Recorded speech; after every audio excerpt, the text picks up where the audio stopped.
Now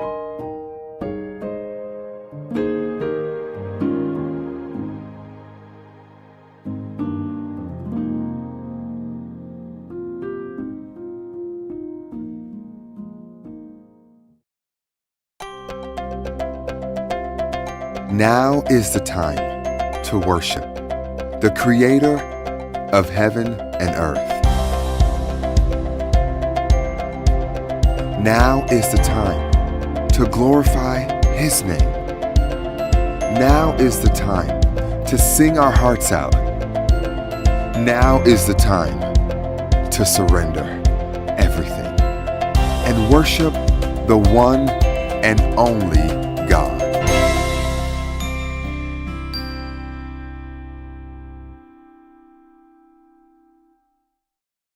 Lord, that we are here and we are full, we are filled, we are blessed in the presence of God. We thank the Lord that this is a holy day today. It's Mother's Day.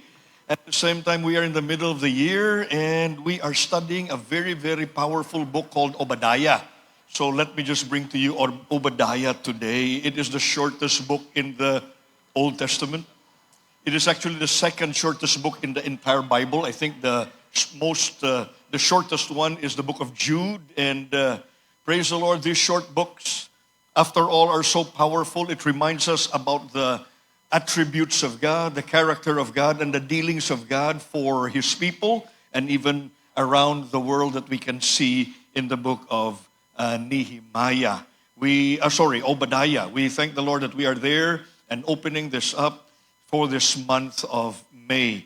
Our main verse is found in Obadiah chapter 1, verse 15. And it says, well, later I'll be reading that one, but here we are in a series called When God Makes Things Right. There is a time that we say, Lord, what is this? There is so much injustice. There is no balance. Life is not fair. How come people would come and then eventually some are honored, some are not? Some are honored, but we know that they should not deserve honor.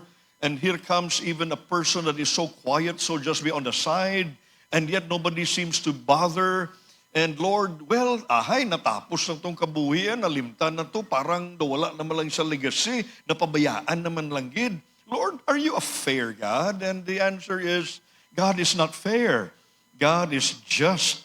And by the way, it is so certain that God will definitely, in the end times and in the last days and in the future, definitely He will be making sure that justice will be served. In fact, justice was served. He is a God of love. He is a God of righteousness. He is also a God of justice. And we see at the cross we see the 3-in-1. It's like coffee, but of course, this is powerful. It is more than coffee. 3-in-1. We see the love of God at the cross. Jesus dying for all our sins. We see also the righteousness of God at the cross. Somebody has to pay for the sins of man. And who did pay for the sins of man? Jesus. And that is an act of what? Righteousness and justice. And it is seen at the very cross of the Lord Jesus Christ. That is why sin must be punished. Somebody was punished. Somebody eventually received the benefit of that. And that is you and me when we are found in Christ. But if we are not found in Christ, we will be paying for all our sins. Because why? God is a just God.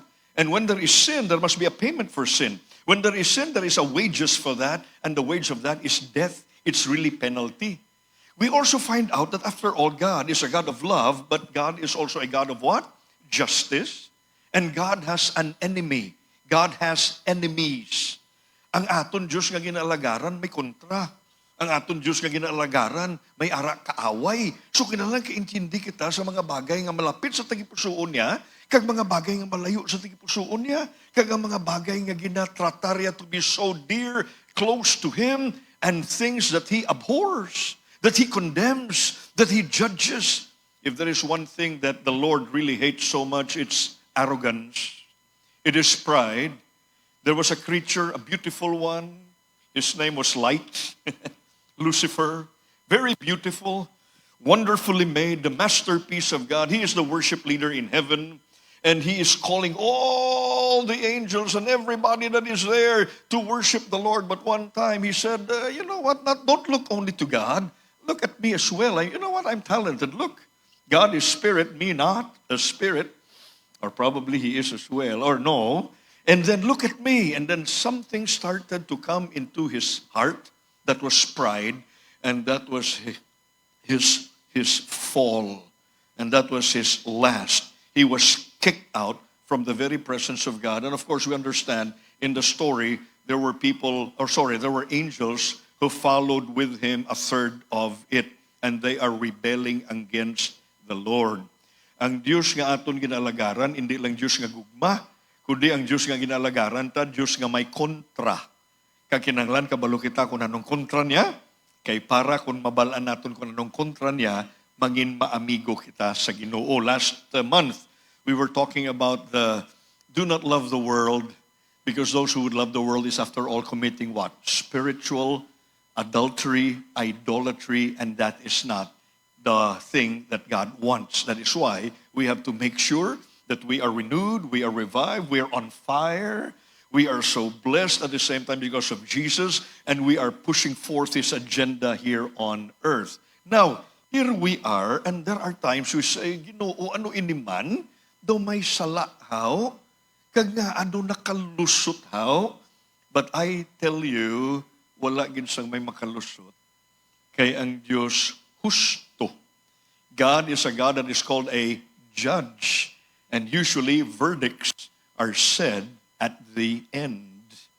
And that is why everything must stand in His presence and must be accountable before Him. And therefore, the full justice of the Lord will be served. In the book of Revelation, may ara dira isa ka grupo nga ginatawag tribulational saints. If you read the book of Revelations, by the way, in our reading program right now, we're entering chapter 2. If you're reading the book of Revelations, you will see there's a group of people called the tribulational saints. Sino ining tribulational saints? Amo ining mga tao sang Ginoo nga ginwaswasan sang malain nga persecution.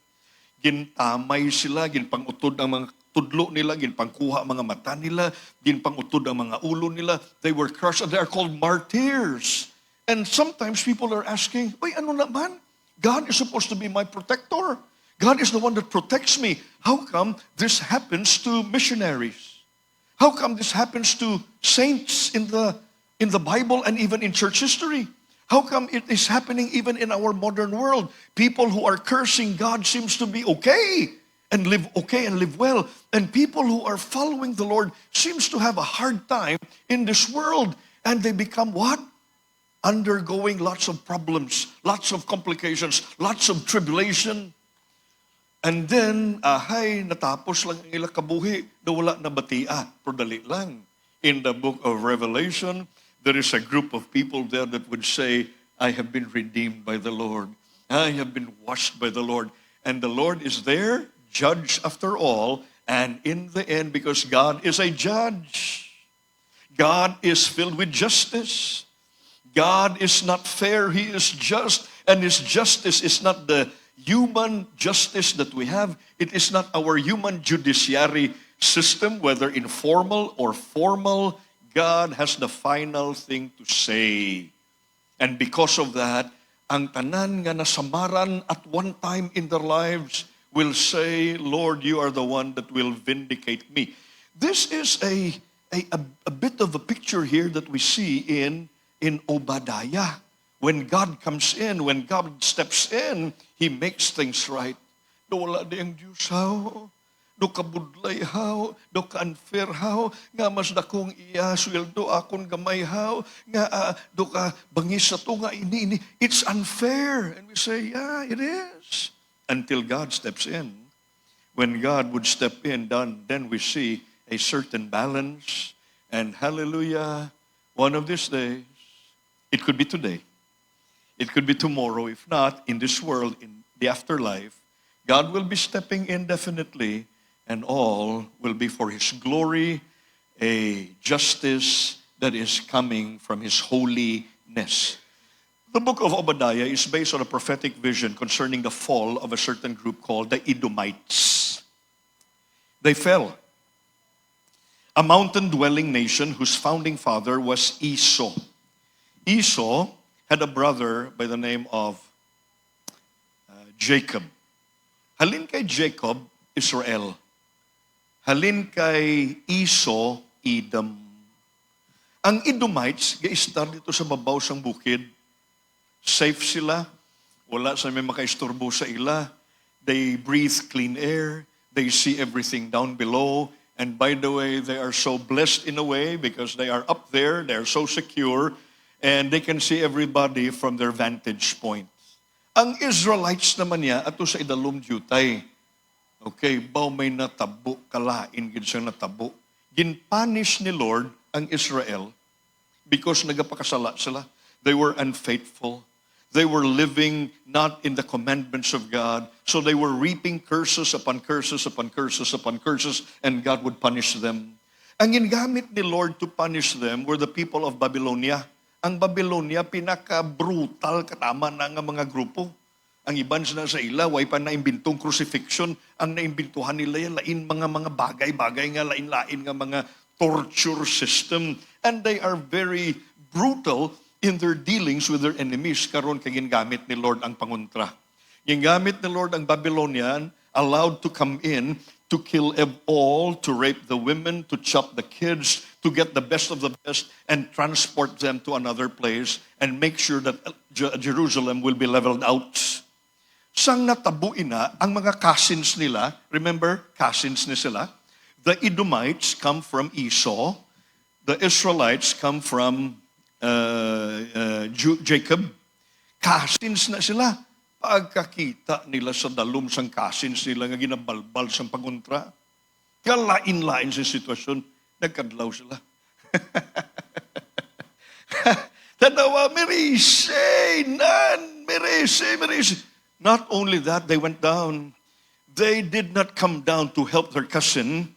They did not come down to help their brothers. They did not come down to help their blood relatives. They came down to help the Babylonians to loot everything from these people. And because of that, God saw that. They were filled with pride, filled with arrogance, and filled with heinous spirits.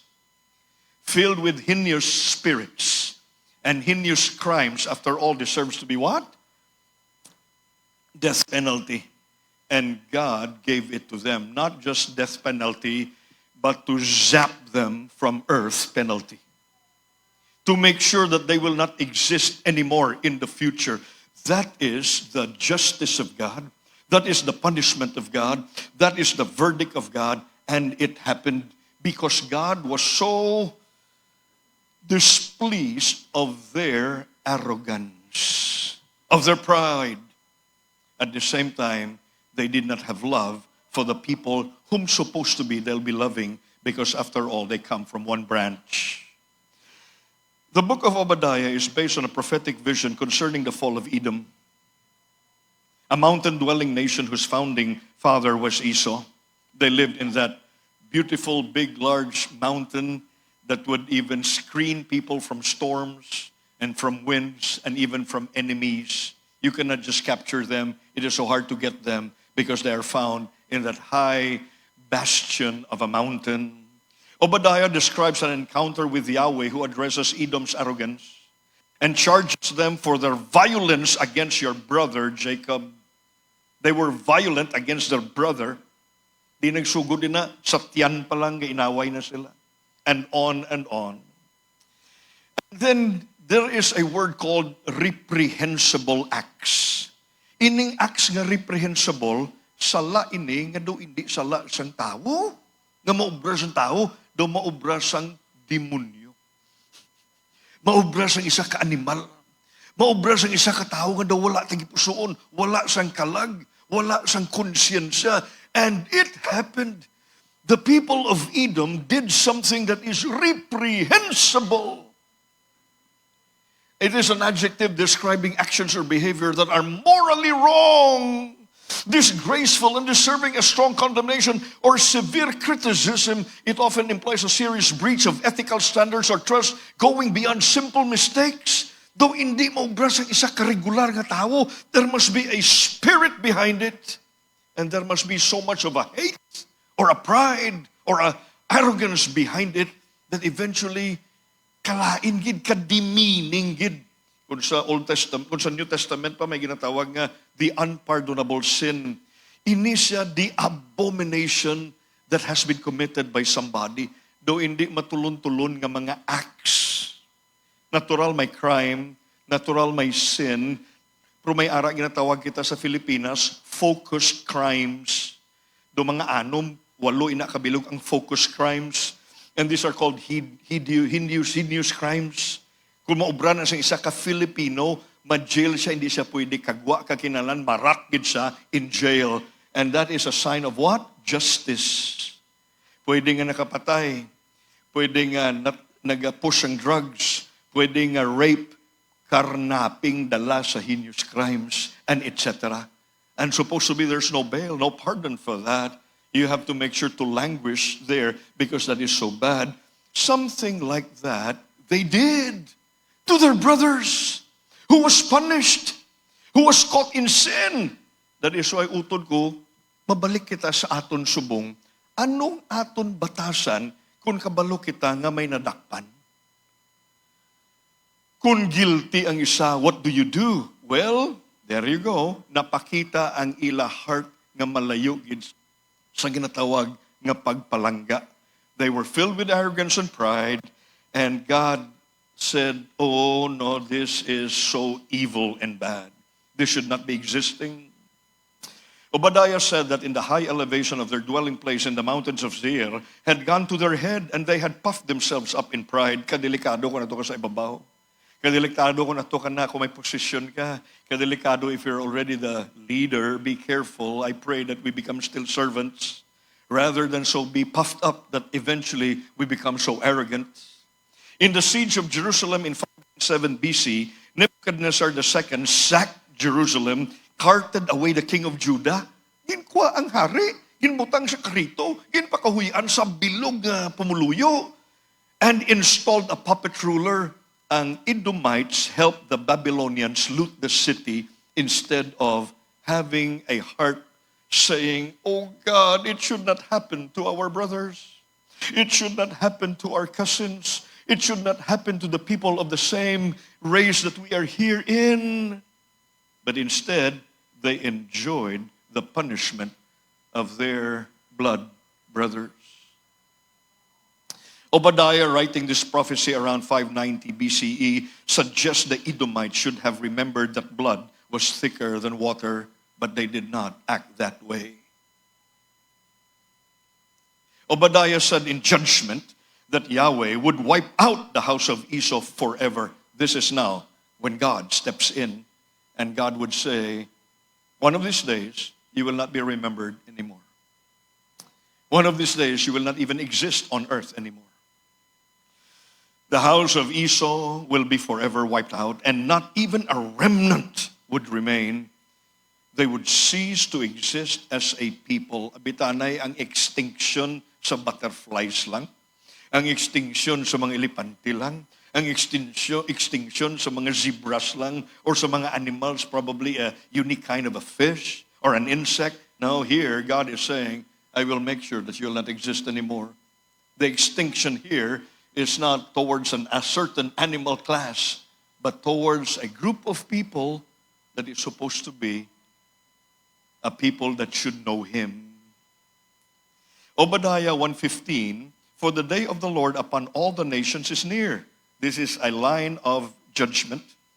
As you have done, it shall be done to you. It is a line not of karma, but it is a line of sowing and reaping, and what you sow, you will be reaping. There is a consequence to that.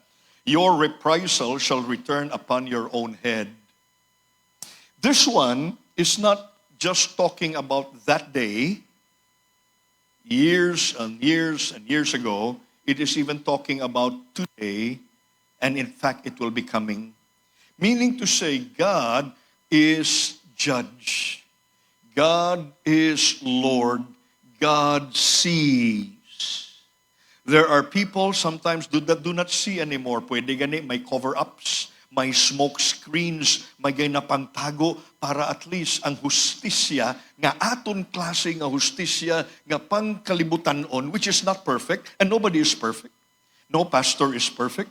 No Christian is perfect. No church is perfect. Same thing. No judiciary is perfect. But at least there is a form of a justice system that we have.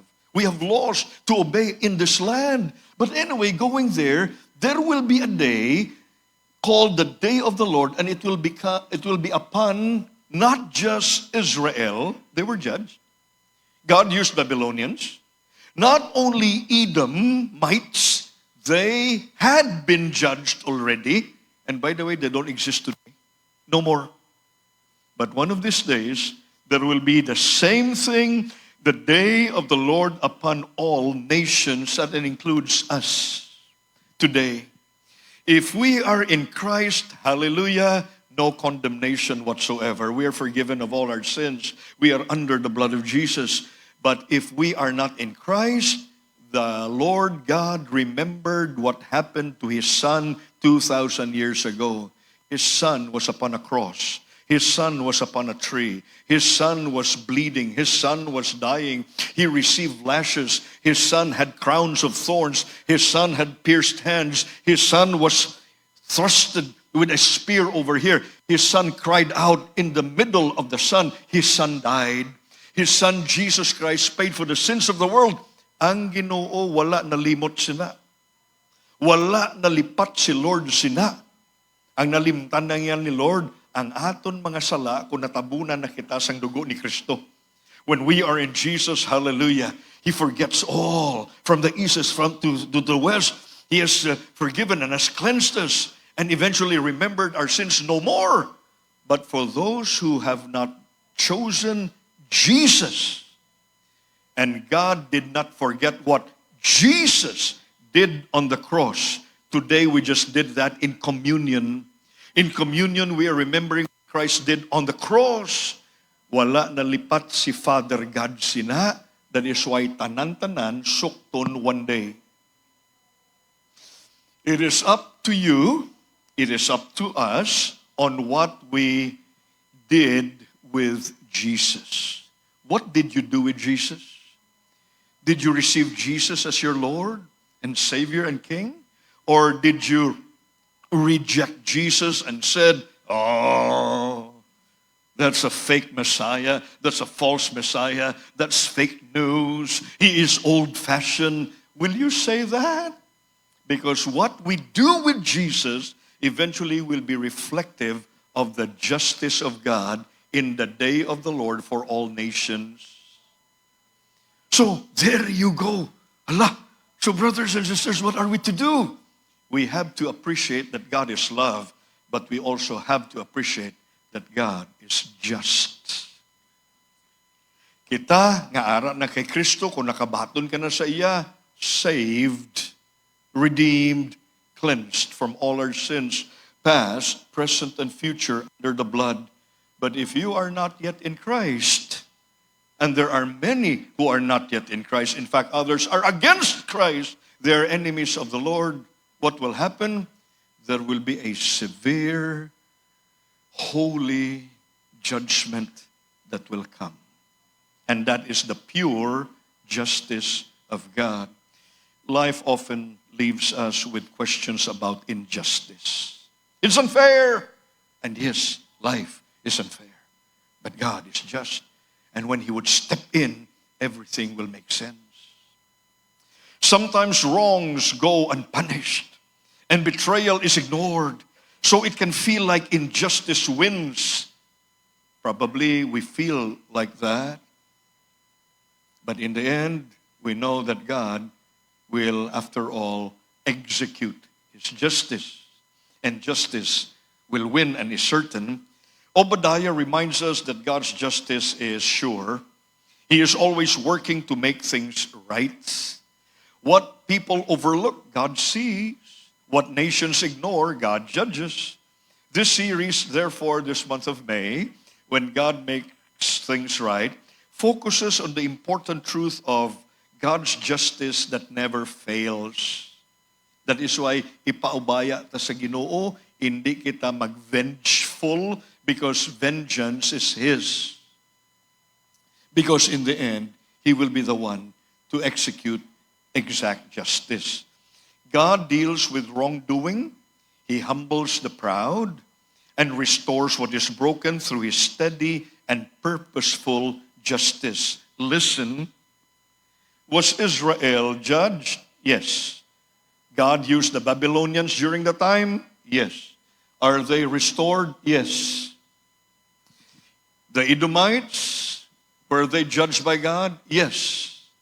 Are they here now? No more. God said, that's it. In the year 70 AD, they were gone. Israel or Jerusalem at the same time and the Jews were also gone. They were scattered all around the world. And it seems that there was no more what? Israel. And there is no more what? Edomites. For the Edomites, it is final, forever gone. For Israel, will there be a time that they will be restored?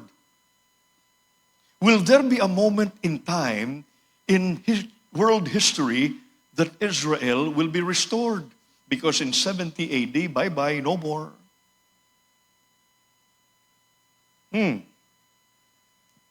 Pastor, do Mother's Day maning aton nga topic, nga ang ginahambal mo si Obadiah man, kay may hambalon ko dugay-dugay.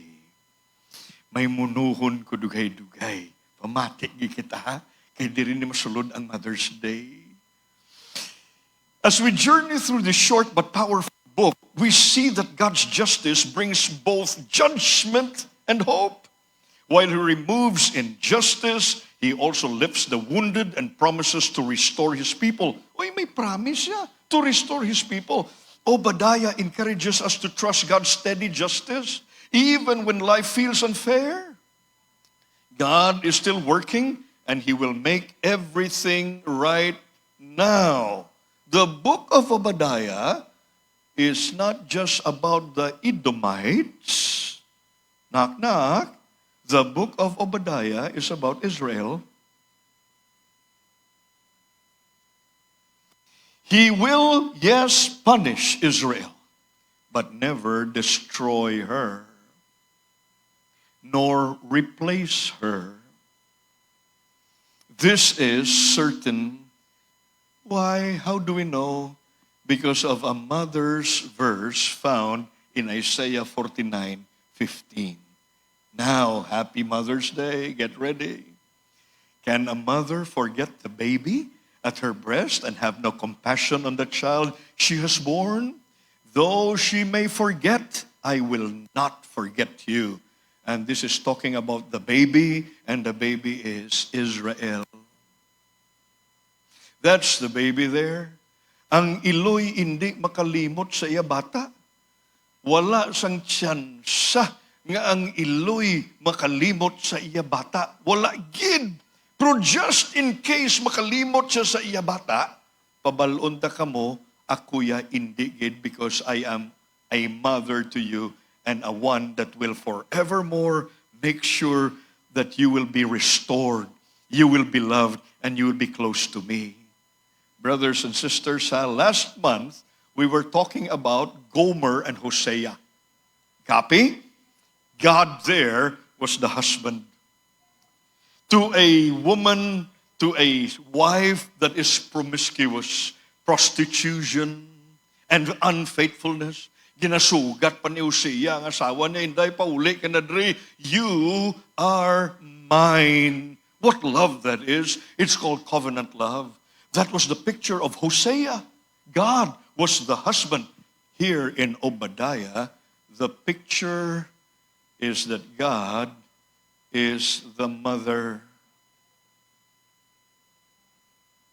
And in other verses like this, and other things like this in the Old Testament, ang iloy gani hindi makabuya sa iya bata. Kag just in case mahimo ina, ako ya hindi gid. God now is pictured here not as a father. God is pictured here as a mother. Though she may forget, I will not forget you. A mother's love is often considered the strongest and finest in existence. God's love transcends even the best this world can offer. Isaiah portrays Israel as a nursing child in her mother's arms, arms representing God's embrace. God compares this affection towards to us of a nursing mother. That incredibly tight and indescribable bond between a mother and her newborn child is how God chose to illustrate His love. He is not God the Father. He is also God the mother that is nursing her baby. Talking about Israel, He then goes further to say that even though a mother can abandon us, He will never do such a thing. He will never do such a thing. The point is, God loves like a mother, and mothers love like God. Here's a true story of a mother sacrificed during an earthquake in China. After the earthquake had subsided, when the rescuers reached the ruins of a young woman's house, they saw her dead body through the cracks. But her pose was somehow strange, that she knelt on her knees like a person was worshiping. Her body was leaning forward and two hands were supporting by an object. Daw puste ang kamot niya, nga nagaluhod siya. May gina-defend siya. May make sure nga hindi matandog iniding aride. Amo nang iya posisyon.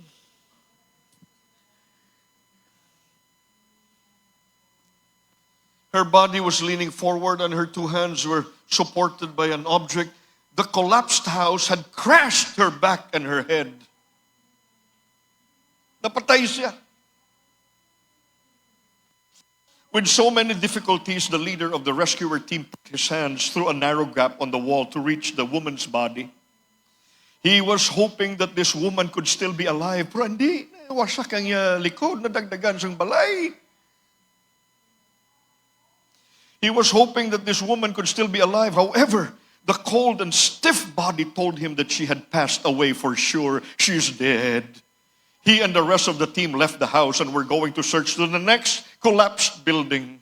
For some reason, the team leader was driven by complaining force to go back to the ruined house of the dead woman. Again, he knelt down and used his hand through the narrow cracks to search the little space under the dead body. Suddenly, he screamed with excitement, "May bata! May bata! May bata!" Di! Nakita ang bata sa tusay dalom sang iloy nga nagakover sang gamay nga bibi. Amo nang ginatawag nga iloy. Kami nga mga amay, urato sa delivery room, huyop, i-blow lang inday, blow. Sige na, i-blow lang. Para madulang sakit. So nang isang isling, namapatay na ako. Hindi na ako magliwat siya ni. Gabun na, bala siya sa iya ba? Hindi na gini. Next year, ara naman. Namapatay na gina ko. Ulihin lang gina. Next year, ara naman. Lord, namapatay. Ang bata, sige lang inday.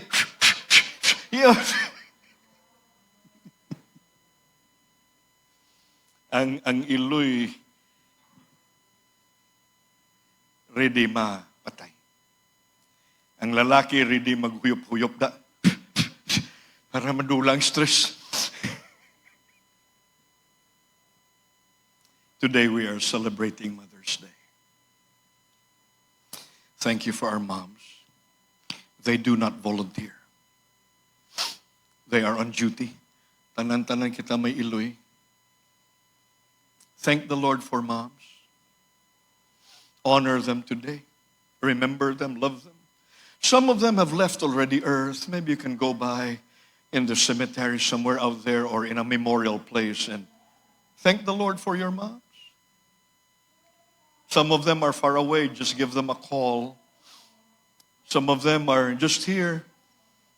Make sure you become sweet to them today. They do not volunteer, they serve, they die. They move in a certain spirit of total choice. They choose to be on duty. Behind every successful man is a woman, and it is his. O kayo, ang iba kasiling, it is his mistress. Uy, nugay ka mo. mga kirida ang inyo ya ginapang panumdom. Hindi nga mo manumdom sa kirida, kaya mo ginagapaguba, ho? Okay. Behind every successful man is a woman, and it is his mother. Salamat sa aton Iloy. Ang aton Iloy ko si Connie. That's her name, Ma'am Connie. She is my cheerleader, never absent in all my games. When I was in grade school, when I was in high school, and even in college. Never absent. She was there. And she is the number one cheerleader. Bantay ka lang. Kung may mag-criticize ang bata nga number 4 nga rada sa court, kay awayon niya na. She is a single mom. Single moms are feisty. Single moms have a different worldview and character. Mangaway na laya para sa ila bata. Hallelujah. I have a single mother. She is also my critic hasta today. Bantayan niya ng akon buhok. Bantayan niya ng akon, hasta karon, bantayan niya ng akon mga bayo. Gambal siya nga, ang short pants ka. Hindi ka mag-short pants. Siling ko tanan nga asindiro, short pants. Hindi ko asindiro. Okay, come on. Okay. So, but she is my critique. And by the way, she is also my casual commentator. In a little while, we'll go out to be with her for a little dinner. This made me better and to be at my best too for the honor and glory of God. I started to understand what is happening in her heart, in her thoughts, because she was as well a product of rejection, a product of shame, a product of lots of crushing in her life. And that is why I thank the Lord that her healing can become my healing as well. And out of her experiences, at least I learned how to move and understand life a little bit better. Hindi lang siya akon Iloy, siya mangganing akon amay, siyang nagdako na ako. Salamat, she fought for me. Others were saying, ay, idagdag na lang ina. Liyan, no? Salamat. Pagdako-dako sang iyatyan, silang sang iban, uy, kalaway nga rin ka sa Bacolod, palayo ka, hindi na namin, tawagon ka nga na disgrasya ka. Ahay, naglakat man sa tuod sa Manila. Dito siya sa mga Madri. I thank the Lord for abandoned women, early pregnancy ministries of the Catholic Church. Ahay, dito siya. Hasta natawo ako. Sa isa ka namin nga clinic ko yan natawo. After 8 days, halin sa Manila, nakalupad ko pagkagto diri. Di ka natawo, Manila. Opo, Bertie. Di ka nagdako, Irurico. Ano bla? Alright, so yeah. In fact, when I was in Manila, 2 years ago, I started to go to that clinic. I started to go to that konbento sa mga Madre because I would like to check, ba siya gabutig si mami, oh? I would like to check kung naka-enroll gida sa tuod. Galing kay daw ang lista doon na dula na because it was a long time ago. So anyway, there were changes, there were movements. But I was so curious about their facility because I was there. At least, I understand. Last week, nagwa kami, nagpakidan. Linggo, ikaw bayad sa aton pagkaon. Dua kami senior citizens na, amen. So may discount kami. The other day, sila niya, mahalo-halo kita. Liko mo, huwag patagapanyapon, mahalo-halo kita. Sila niya, sige lang bala. Liko, okay. Dala ko siya sa Laarte. Oh. Bawa sang isak adlaw, sila niya, dra ka lang nga sa Ayala. Malibot ka lang 1 round. Liko mo gani. And then, napiton ta ka, karon ka nakalibot na ko 1 round. Nagwa siya gali. Di ako kadugay sa ulat ko sa salakyan. Di na to siya man. Di nagwa mo ko sa salakyan. Budlay pa ka na mag-park sa dalom. Nagwa ko. Yung pangita ko siya kung di na sa hindi ko makita. Pagbalik ko, ato na siya, yung ko picture. She's 89. And praise the Lord for grace. Yeah, from time to time we get out. I thank the Lord for my son, Joshua. Last night, when we came home sa balay, gingaan niya si mama niya flowers. I thank the Lord for my son who knows how to honor his mother as well. Langga sa June, Happy Father's Day, ha? Ako naman, okay. Okay. Kay mama, flowers, akon cash lang. Okay na, cash? Okay? Sige, harap Joshua. I praise the Lord for Trixie, my wife. Trixie is the mother of my children. When I decided to get married, when I decided to already settle, I have to make sure that I have to have somebody that I will have a joy together with. It's Trixie. Hey. I would have to make sure that she must be a person that is the one that I love. Nga ang heart ko nag-race gidya kung makita ko siya. It's Trixie. Hey, all right. And then si Lingko, she must be a person that should be a very good mother to my children. That is why I made sure that she is godly. I made sure that she is prayerful, and I made sure that she will be doing that when we raise up a family. Singles, listen, don't be together with just a person that you will have fun with, because marriage, there are times it will not be fun all the time. You have to be with a person that can sacrifice with you for the rest of your life. And there should be a person that can be with you and can mother your children and grow them up in the next generation call of duty, because the world is so sungit. Kilalan may isa ka iloy nga kabalo magpadlagan sang maayo sa iya mga kabataan. Salamat sa kay Trixie. Banchi, she's there. Okay. Happy Mother's Day. I'll end with this. Brothers and sisters, thank you that we have prayed for our moms. Thank you that we would like to honor our moms. They say that being a mother is the hardest occupation in the world, and that is true. To be a mother, you have to be a cook, baker, laundry woman, accountant, singer, comedian, entertainer, teacher, psychologist, friend, confidante, advisor. Through experience, you also get a University of Life degree as a doctor, nurse, gardener, tailor, security guard, manicurist, barber, planner, party planner, wardrobe designer, motivator, coach, cheerleader, peacemaker, judge, nutritionist, interior decorator, investor, driver, maid, wife, partner, and more.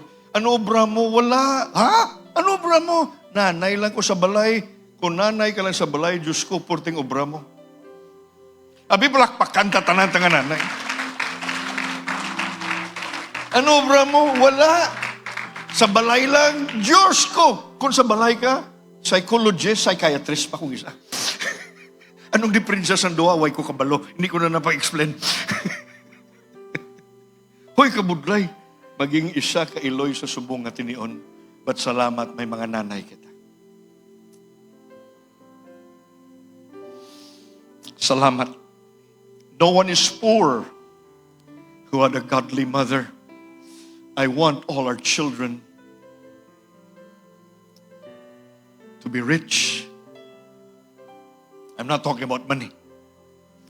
I'm talking about godliness. Because when they're godly, they will be rich. Rich in wisdom, rich in generosity, rich in character, and rich in knowing the depthness of God.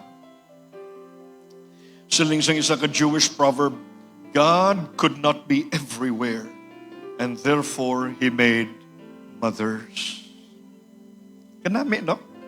Of course we know that God is everywhere. We know that. But God would like to make sure that there will be presence, there will be a kiss, there will be a hug, there will be a believing, I believe in you, anak. The role of the mom is to believe. If everybody does not believe, the mother must believe. Pag-report sang kabataan, ang balon mo tuod inaanak, sala na yan sa teacher. Amen. Na-fail ka, sala na yan sa principal. I believe in you. Now, come on, I'm not telling you to lie. I'm just telling you to let the children feel. It's not about the words sometimes. It's about the feeling. It's about the culture. It's about the atmosphere. It's not really about the words. You can even say words that are right, but the feeling is judgment.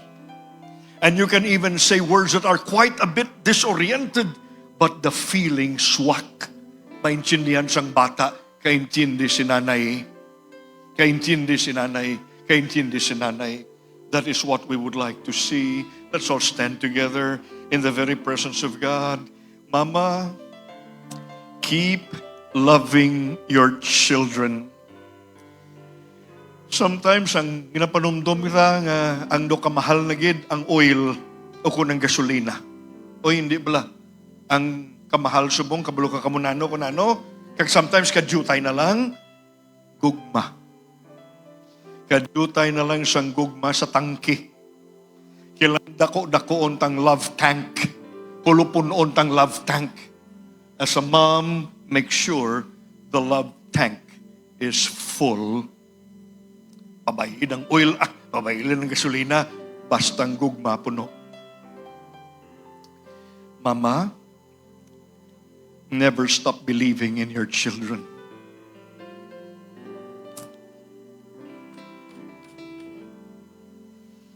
I think my mom believed in me. Even though sometimes she does not know how to words.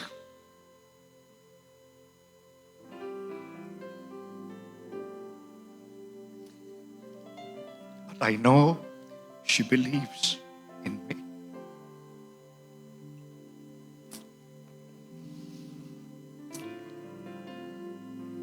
Moms, make your children disciples of Jesus.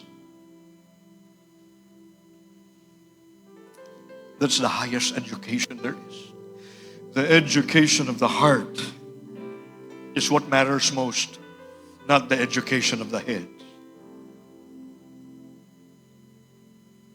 It's character.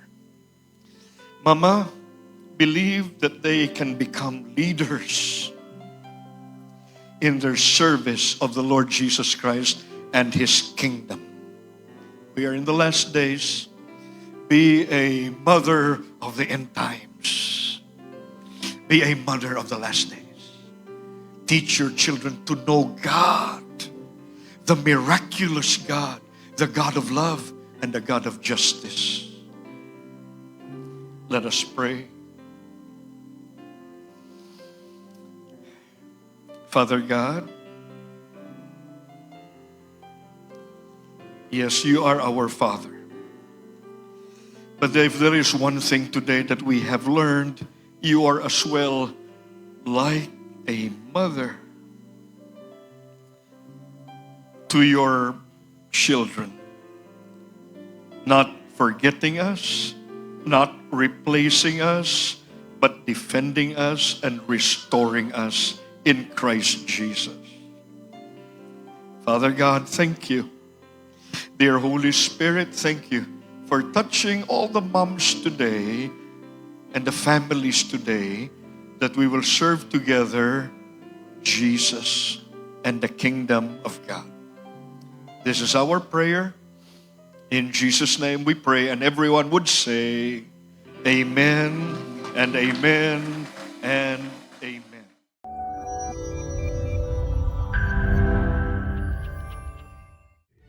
Hello there, Pastor JR here. In a little while, we are inviting everyone to give an offering of joy, thanksgiving towards our Julius Hall. The QR code will be on screen.